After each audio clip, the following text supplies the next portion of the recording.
Hi, it's me again with Corel Roll Tips and Tricks. I'm going to call this video Playing with the Blend Tool. I don't ever get to, I blend objects, I don't get to blend colors. If we take the stars and select them both, or either that or hold down the Shift key, and we're going to blend them 11 times, you can move the blend anywhere you want to after. It's not on a path, it's the closer you get, the more it is.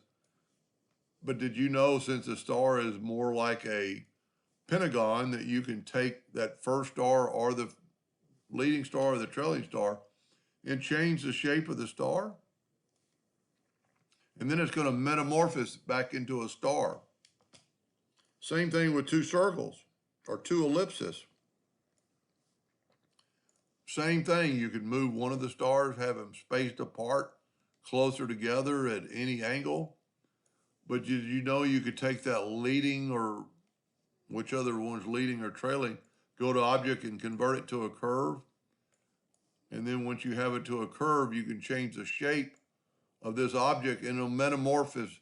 Let me actually move this one out so they're spaced out a little bit so you can see them.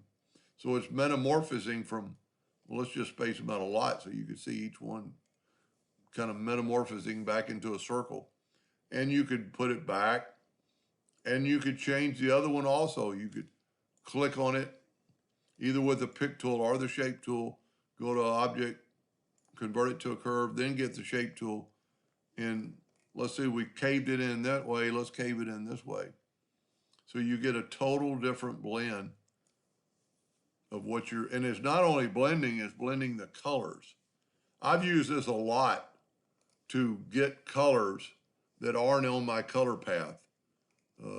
I've said this many, many times. If you wanted, let's just do one real quick. If you had that purple, and let's make a duplicate of that purple and move over here, but make that purple that light pink.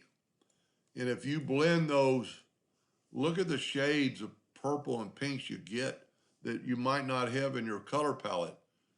I don't ever get to use them because I'm a laser engraver, but if you go to break the blend apart and actually go to object and ungroup it, you can grab that color and use it for later. Look at the difference between the two colors that we started with and the color we ended up with. The one in the middle is what we just created.